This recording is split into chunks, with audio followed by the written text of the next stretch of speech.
Good afternoon. So our content this afternoon is taken from Revelation chapter 1 verses 5 and chapter 1 verses 17 and chapter 1 verses 18. So it's really all of my kalimans or of my claims. I'm so serious about it, and my stance was so serious. I spent money for it. I prepared for it. I called up people for it. Every time that it's whatever incoming, I prepared for it. And even my old man, I prepared for him to be with God. And my salvation formula, I've been working for that for 36 years. Seriously, but I didn't tell that with others, although my parents got some hint, but they're just quiet about it. So we're because for me also, for us, we Filipinos were so simple, meaning we are believers, we're religious people. But in my case, I just we human being, especially if you have some kind of intellectual ability or understanding, of course we have dream in our life, especially in my case. I really trust my old American man and his character to be with God. And he was dying. I always tell about that. I always explain about that he was dying. So what you guys expect for me? Of course, I'm gonna be. I wanted him to be going with all my greatest love. So for me, basically, I separate God in our situations because since growing up, although I got some kind of argument with God. They are Holy Spirits. So I really don't know. Plus, I give respects because I really love the whole earth where we live on. Even the parents that I'm having, or my parents, I'm so very thankful with them. With all my relatives and neighbors, I'm so thankful with them. Even my educations, meaning my Michael, my man, all the men that I had in my life. I got only one.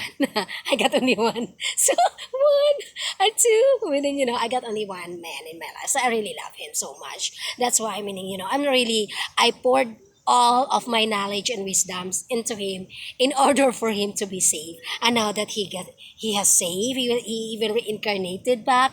My goodness, it's a big achievement in my part, and no one can stop me to proclaim in his honor and glory as a saint Michael Bilbros. So sorry folks, no matter what you do for me, I really fight for what is right for Michael. So especially of what happened to his body, I cannot accept that, especially for passing the crucifixion of the cross. No one can stop me, and no one can muted me or whatever they gonna stop me, and whoever they are. If they're jealous, sorry folks, I always say that if you are meaning jealous of the situations for my old man, sorry, meaning if you guys looking for salvation, me myself either. So, and I don't believe, I give respect to the first Jesus, but that's why I was so concerned of him, and I don't believe that he didn't reincarnated back because there is no bones. And until today, no one ever responded to me and give me or share me the length, then prove to me that there is bones. Although there are some instances that they are referring to as tomb. Excuse me, religious people or the Roman Empire. If you killed God, meaning to say, or Clemens, a son of God on your time, give respect naman.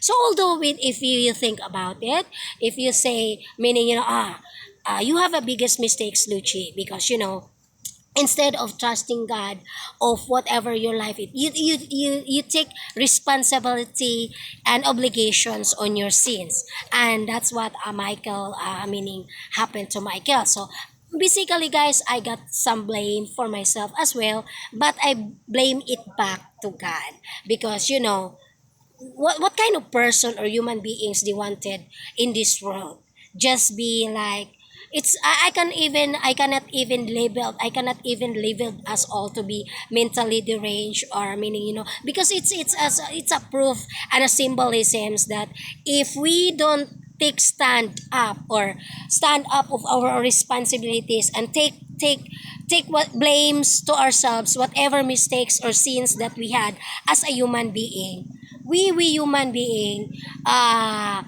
what's the meaning of life? So we cannot see or we cannot find the meaning of life if we don't know what is our life anyway. If we will just die and be nothing. So I really wanted people to study my situations and my cases because of course there is holiness and it's not everyone can be saved. So I'm so proud of my old man because he is saved. And we got our baptisms and pledges that we are Jesus. So now I want a real throne for Michael. I want his bones and his bed to be placed in holy city. That's all I really need. And then for the money that we spend that I'm really looking for or after, especially for the COVID-19 share as because this is the situations with me also, huh? I'm not Clemens because she's sick. She's mentally deranged or whatsoever. She's Clemens of this. Excuse me. I am an idealist person, meaning to say I study symbolism. And based also of the punishment that he had with me or test with me, I accepted to study the idolatry, study about commercialisms. I accepted what's the images meaning? What's the meaning of every symbolisms on earth? Because for me personally, as a teacher, I value everything. It's as just a normal human being. I value my pen. Because meaning how much my money bought, how much my mother bought for this pen, how much money she spent for this 10 pesos, right? So everything is very important. And we need to value for that, right?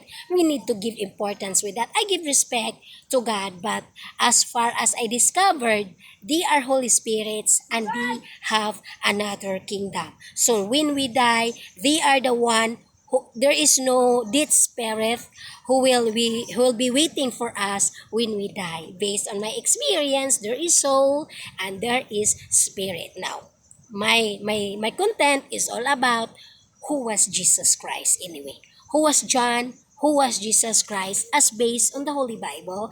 And I want to know them and I want to bloodlines until today because for sure as the generations come in life, of course people will say, oh, you know what, he was my John in the Bible. You know what, that's my relatives. You know what, the Jesus Christ that is hanging in the cross of all Roman Catholic Church, that's my relative.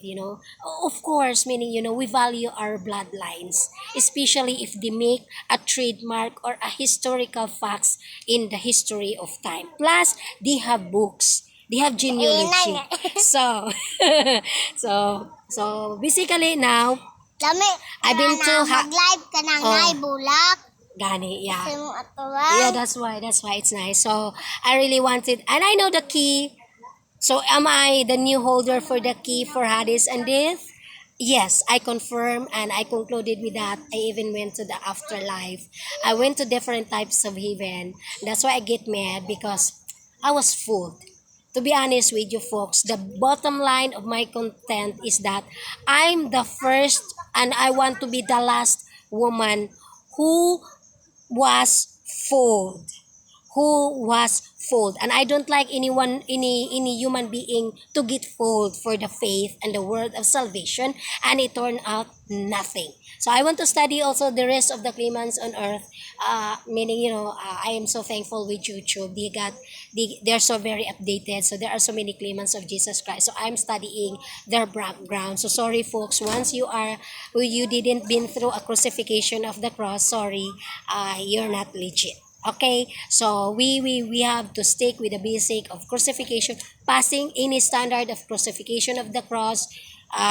Then you can call yourself worth to be called as Jesus, and you got a baptism, spiritual baptisms, and you have a pledges with God the Father. Absence for that, sorry folks, you are not Jesus Christ. Okay, so I know some of my content I will share you what's the life after death. If many of you are concerned about that, and I will tell you prepared all the time. Individual preparedness. It's not oh, meaning, he is saving us all, meaning my mistakes, he will be the claimants. If I kill this dog, Jesus Christ will accepted it as that's his mistake. That's God's mistake. Excuse me, folks. So our mistakes, our own errors, we have brains, right? And to think about it. Although God for me is planet Earth, spirits of the planet Earth as a whole, sand, especially my God is the sand where I live right now, the sand where I stand up, where my mom built their house. That's God for me. Now, I'm so thankful for the spirit of the sand, SAND, that He gives me the authority and the trust. She's the most humble spirit that I meet, to be physically with you guys. Spirit of the sun. She's a woman, so I really feel bad, and she's not Mother Mary. Sorry, Mother Mary. Sorry. I understand that based on the story, that's why there is a rosary for Holy Mary, because of what she's the biggest mistake that she had, knowing based on the story, if we follow the script of the movie or the story of the life of Jesus, Mother Mary didn't stand up for the rights or the knowing ancient times. Even my ancestors, Philippines, we fought for against the Spaniards for 333 years. So what does it mean to you? There's so many Gabriela Silang, there's so many women or Filipino women who fought against the Spaniards, who fought against the Japanese era, even the American times. There's so many women fighting for the rights, and then her as a mother of Jesus, she didn't bother to really address na siya. She didn't bother to stand up for her own son, knowing that meaning supposedly he was the son of God. So meaning now I'm gonna be looking for his justice, and then my justice for my old man, nothing. I'm just being labeled as this and that with the people of the new and the current eras. So excuse me. So I really stand up for that, and I really need a real throne and a real ruler and a real kingdom for my old American. So okay, America, help me with this.